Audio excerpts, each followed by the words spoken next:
Hello and welcome to episode 4 of the Sober Butterfly podcast. I'm your host, Nadine Molina, and this week's episode, we are talking all about harm reduction. What is harm reduction?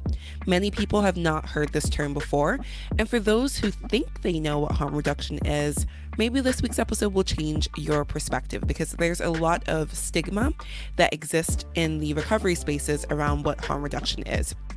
So before we jump into this week's episode, I just want to share a brief overview of what harm reduction entails. Harm reduction is an approach that emphasizes engaging directly with people who use drugs to prevent overdose and infectious disease transmission, improve the physical, mental, and social well-being of those served, and offer low-threshold options for accessing substance use disorder treatment and other health care services. I sat down with an expert in harm reduction.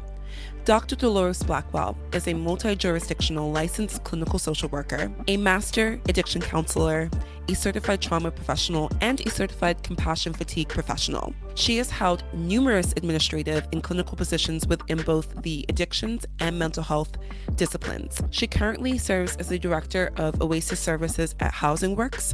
She's also an adjunct professor at Torah College and at Hunter College Silberman School of Social Work, where she teaches advanced clinical courses and the practice lab. She has a wealth of knowledge, and I learned so much from this interview, so I really hope that you will take away as much as I did from listening to her wisdom. Well, just one quick disclaimer before we get started. It's not really a disclaimer. I'm being extra. It's an FYI. I was sick as a dog when I recorded this interview with Dr. Delores Blackwell. Like, I look cute. I went the extra mile and made sure I put makeup on and stuff. But in reality, I was sick. So you may remember, like, I had COVID maybe like a month or so ago. And since recovering from COVID, I've been roaming these New York City streets without wearing a mask. Like, I thought that I was immune to everything. Clearly, that is not the case. I caught a cold. You guys be safe out there. Make sure you're wearing your mask. I may sound like I'm chain smoking a pack of Newports during this interview, but I promise I'm not. Just to give you a little heads up, my voice is shaky and I'm still a little bit like sick still. Anyway, just FYI. Thanks.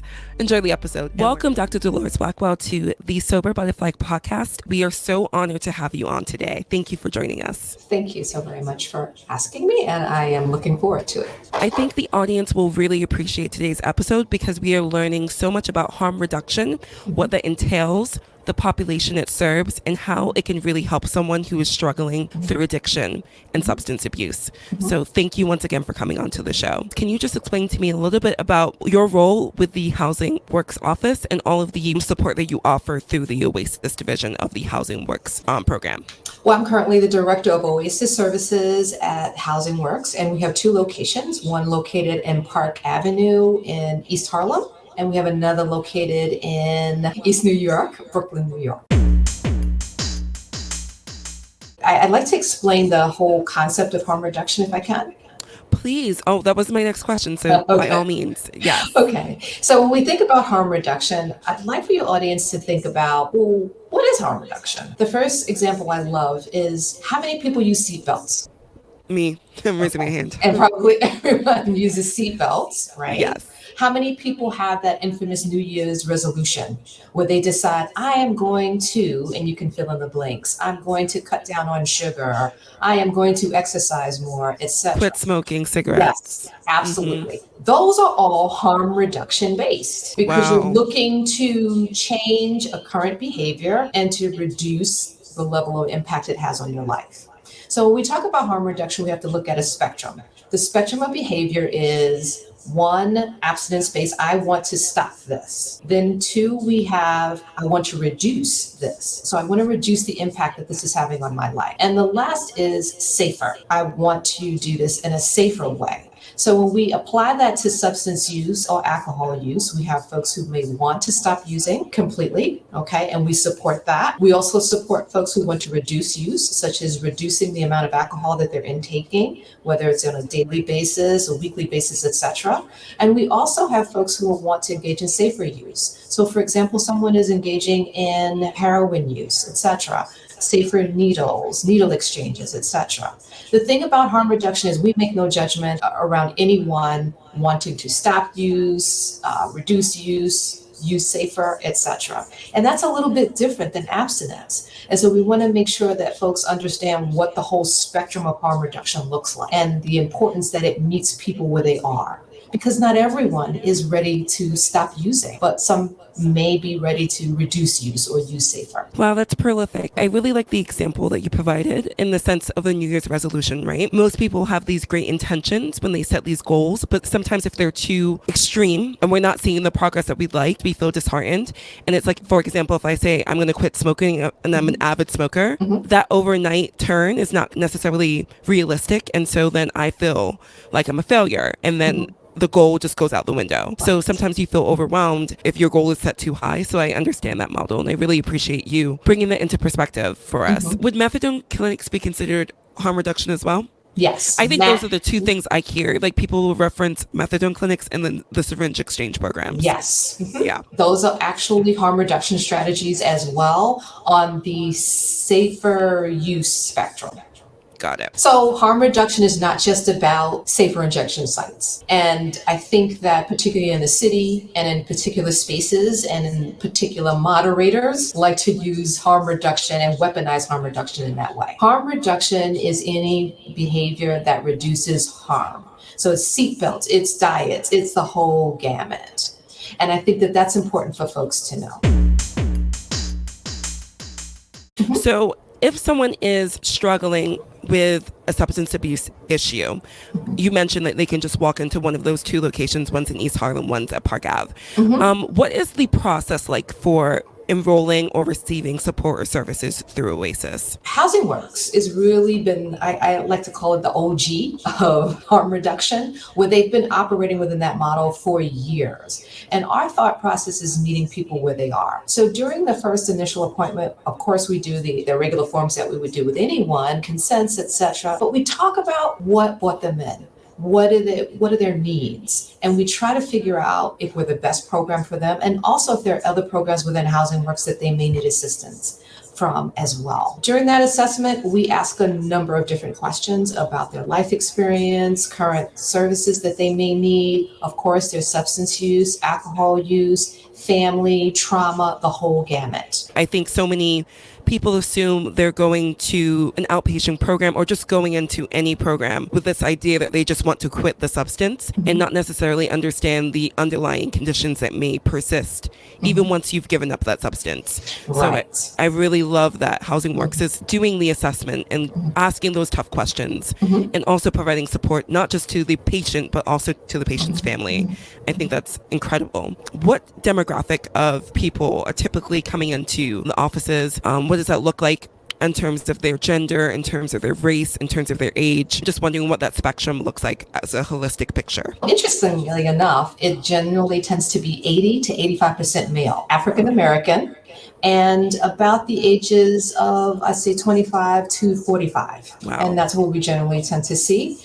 There are some programs out there that focus specifically on women. I think part of this challenge or part of this is really being thoughtful about what type of program you would like to come into, because that's one of the challenges for folks to come in for treatment in the first place, finding a program that is a goodness of fit. We also have to look at the impact of the social determinants of health. So we have to look at the thought around discrimination, stigma. We have to think about health equity. We have to think about access to care. We have to think about family, all of those different components and how they play a role in either helping folks to stop substances if that's what they choose to do, or maybe sustaining those substances. So thinking about someone who has had significant trauma in their lives and thinking about, I'm in pain and I don't want to feel this pain, so I may drink a little more. I may use substances that I may not have used in the past, etc., because I don't want to feel this pain. One of the things that I find amazing about human beings is we will do amazing things to avoid pain, avoid discomfort.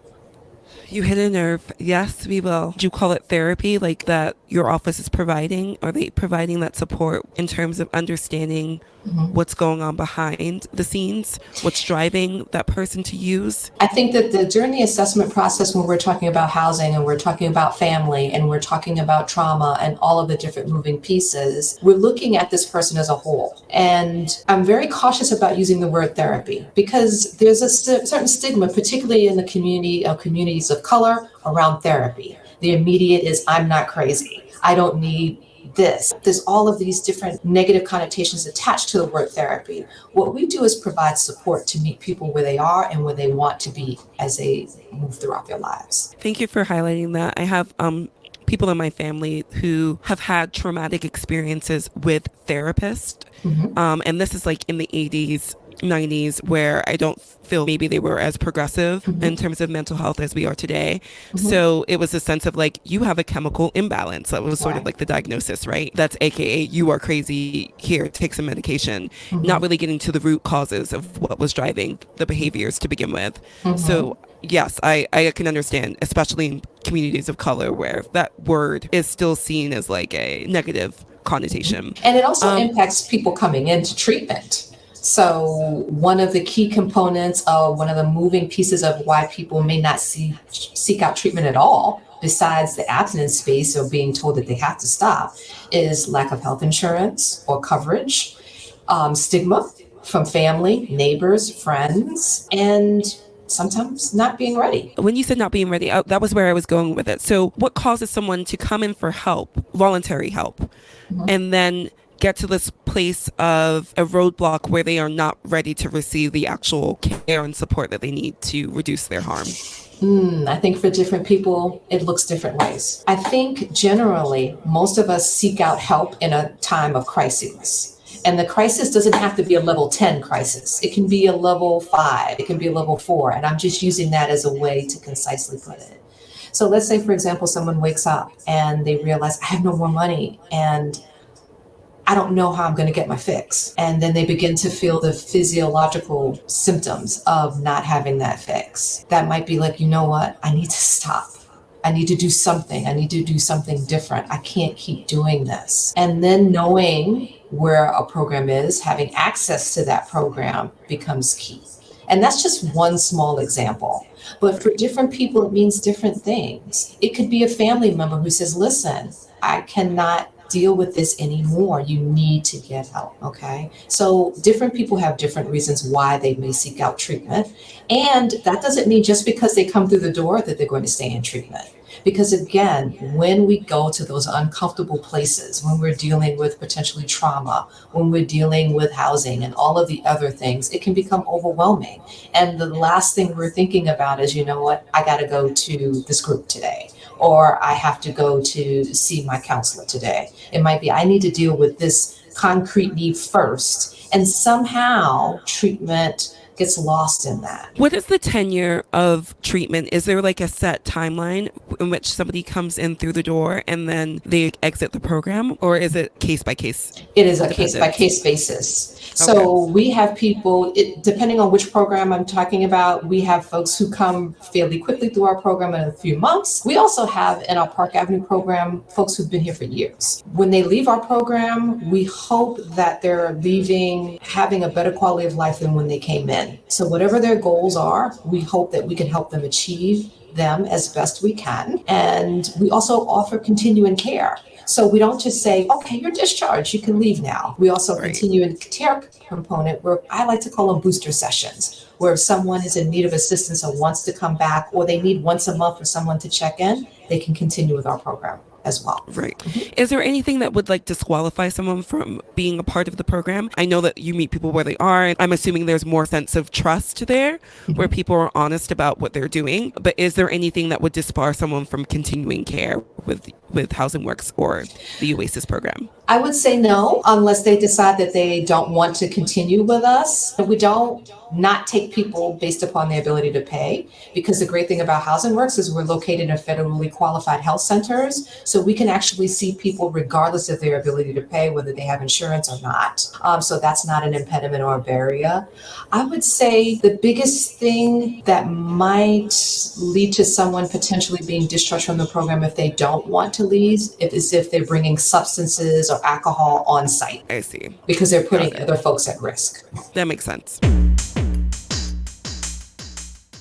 I'm wondering, has COVID exacerbated the rates of people coming into the office? Yes. So it's very interesting what's happened in regard to the COVID-19 pandemic and what that looks like. So we saw an exponentially large increase in alcohol use. We were in a opioid epidemic before the pandemic hit, but we saw an increase in use across the board. Now, we have an increase of use. We have folks who are in need of treatment, and then we have offices that are closed.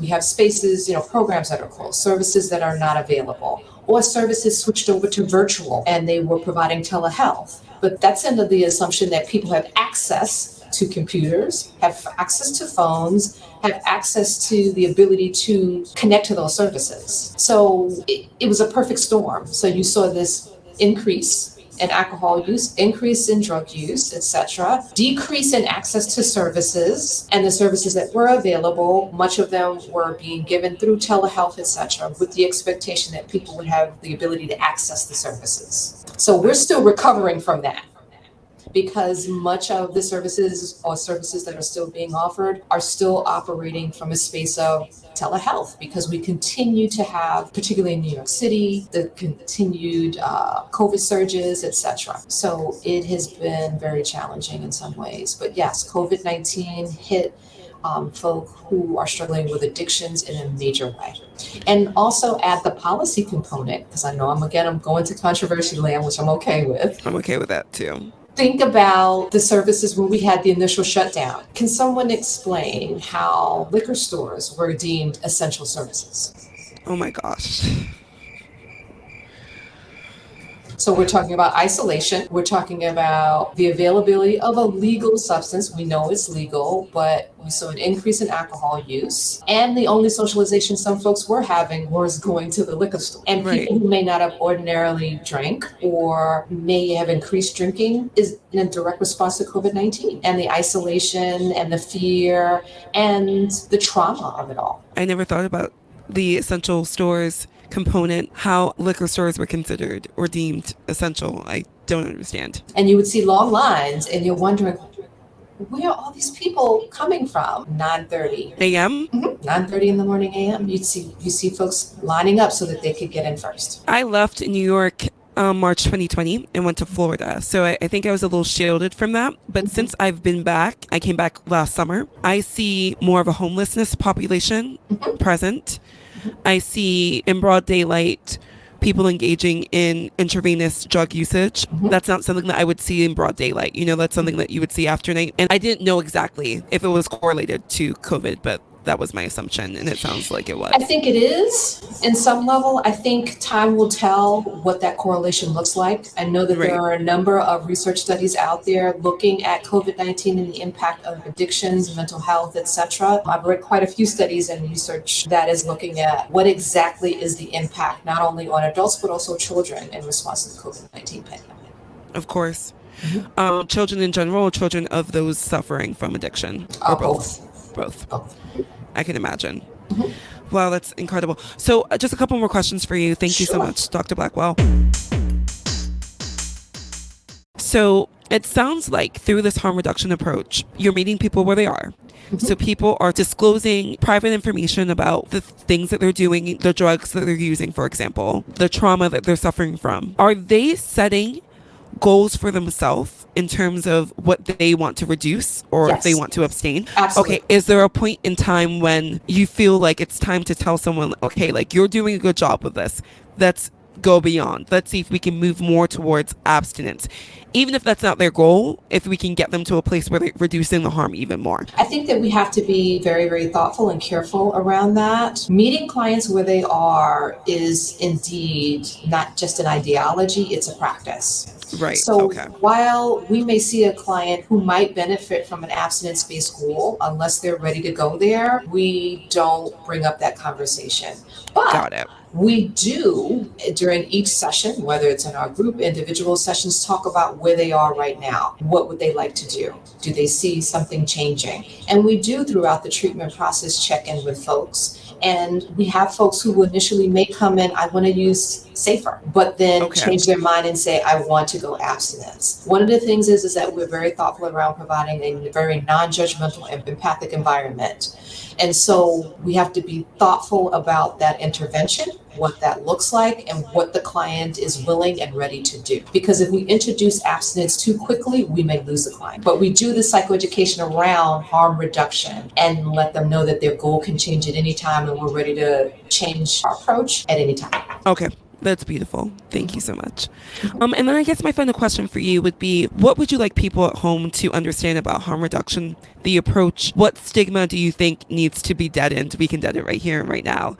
And what do you recommend for those suffering right now with addiction? That was like a 3-part question. I'm going to start with the stigma piece. For the community, that we need to be very thoughtful around labeling, because any of us can be in a situation or respond to something in any way. And what I mean by that is that, do you have that extra glass of wine because you had a rough day at work? Yes. Okay. And then all of a sudden, when you think about it, it's like, wait a minute, I'm finishing off a whole bottle. It could just happen that easily. And I think that when folks are in pain or they're in trouble, rather than judging and saying, you know what, you need to do something, hearing their narrative, hearing their story, and helping them along the process to figure out what that looks like is key. I think as a society, sometimes we're very quick to judge things. You're right, you're wrong. Any of us can find ourselves in this situation where we're using a prescription drug one too many times, where we're taking that extra drink, where we're smoking cigarettes and know we have COPD, because we need to forget about, and we can fill in the blanks about what that looks like. So that's one, the stigma. I like to use this statement, for the grace of God, it could be one of us. It's beautiful.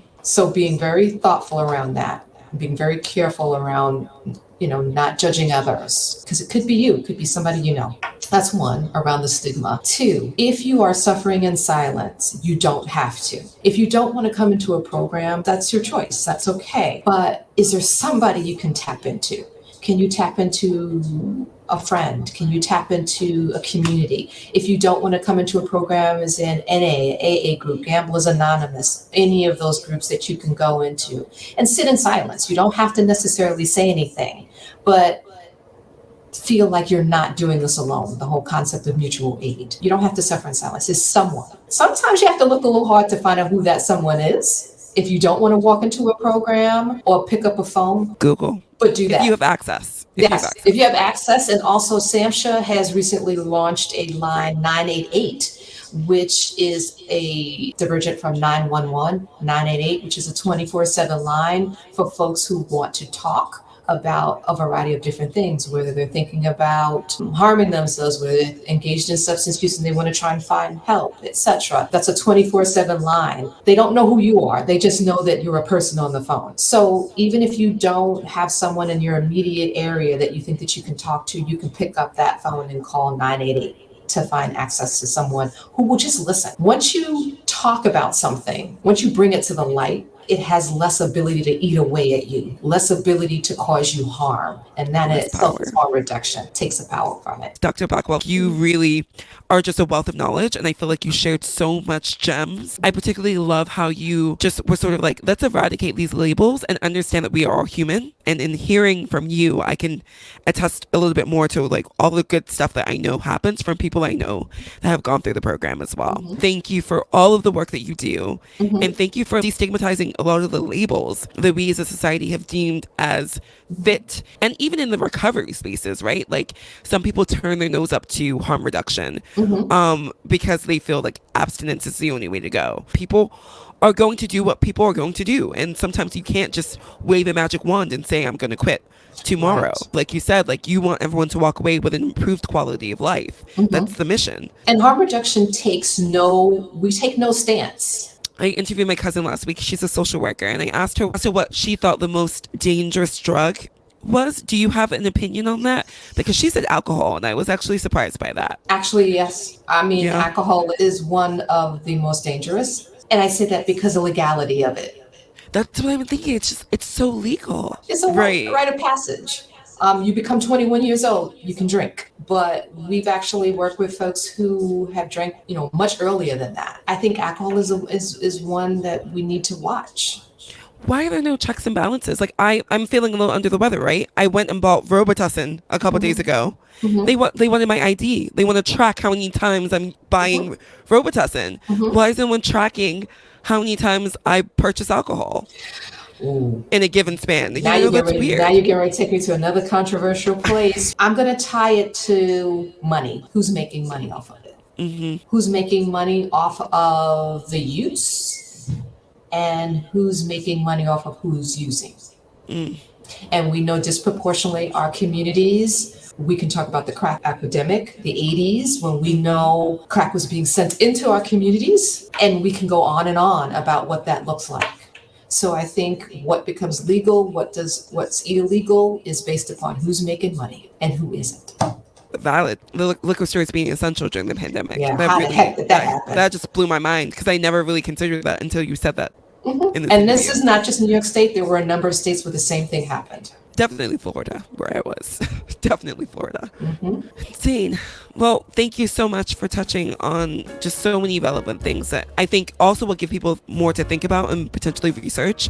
I will include in the show notes some of the resources that you mentioned because I think that a lot of people should be able to access these supports, especially if they don't know where to start and they're suffering in silence. And please, folks can also feel free to walk into either one of the spaces that I am in charge of and say my name and make an appointment. The Park Avenue location is located at 1751 Park Avenue, and the Brooklyn location is located at 2640 Pitkin Avenue. And we're open from 9 to 5, Monday through Friday.